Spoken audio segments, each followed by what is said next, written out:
Fala pessoal, vamos para a segunda aula do nosso curso. Como a gente viu, Dom Pedro I proclamou a independência, outorgou a Constituição de 1824, a Constituição Imperial.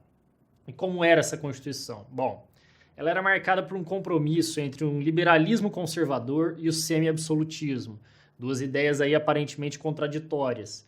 Ou seja, ela tinha aquele liberalismo ali dos ideais iluministas da Revolução Francesa, mas ao mesmo tempo Dom Pedro I fez questão de manter um semi-absolutismo muito marcado pelo poder moderador, que a gente vai ver aqui mais para frente.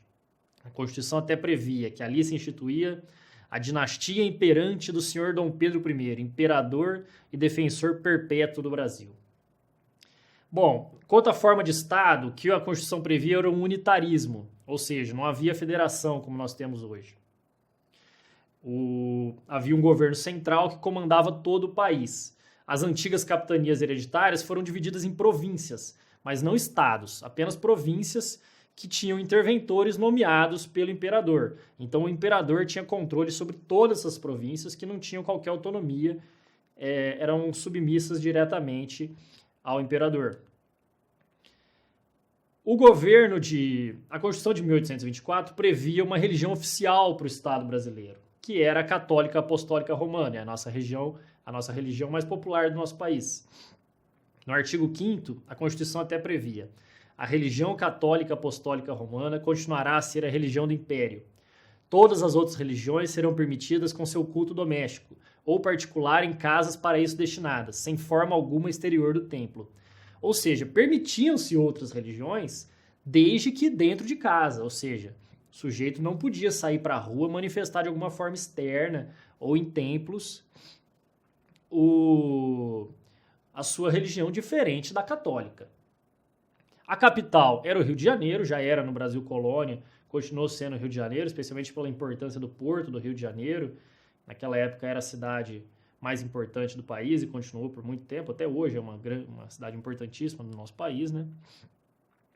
E a Constituição previa 4 poderes. Tá? Talvez aqui a grande marca dessa Constituição, é importante sempre lembrar isso, que ela tinha o poder executivo, legislativo, judiciário e o poder moderador. O que era esse poder moderador? A Constituição dizia: o poder moderador é a chave de toda organização política e é delegado privativamente ao imperador como chefe supremo da nação. Ou seja, o poder moderador era um poder que o imperador se outorgou para controlar os outros poderes. Ou seja, na prática, era um poder absoluto. Ele mandava e desmandava. Ele podia dissolver o Congresso, podia suspender magistrados, tinha total controle sobre o legislativo e sobre o judiciário. No legislativo, havia uma Câmara dos Deputados e um Senado, mas o Senado eram senadores nomeados pelo imperador e vitalícios. O voto era censitário, ou seja, só votava quem tinha dinheiro, quem tinha posses, quem tinha propriedade de terras. Era indireto e também era só para homens. Mulheres não podiam votar. Isso só foi mudar em 1932. É uma triste história nossa que as mulheres foram subjugadas nesse aspecto político por muito tempo.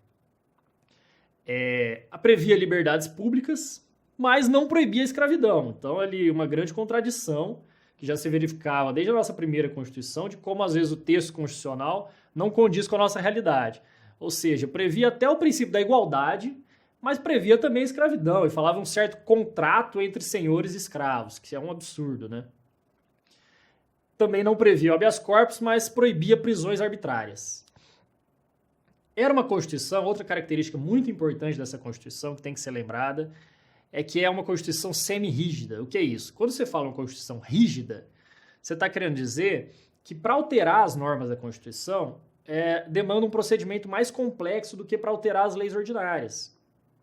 Como nós temos atualmente na Constituição de 88, o procedimento de emenda de Constituição é muito mais complexo para uma lei ordinária. Isso é uma Constituição rígida. Uma Constituição semi-rígida significa o quê? Que parte da Constituição é mais complexo de alterar e parte dela é mais simples, se altera como se fosse uma lei comum. A Constituição de 1824 era assim, ou seja, para poderes políticos, direitos políticos e direitos individuais, era mais complexo alterá-la. Para as demais matérias, era um procedimento simples. Também não havia previsão de cláusulas pétreas e também não havia controle de constitucionalidade naquela época, embora já houvesse nos Estados Unidos desde 1803, no Brasil essa ideia ainda não tinha chegado. Bom, na próxima aula a gente vê o que aconteceu depois dessa Constituição, né, até chegar na Proclamação da República e a Constituição de 1891. Até lá, tchau, tchau.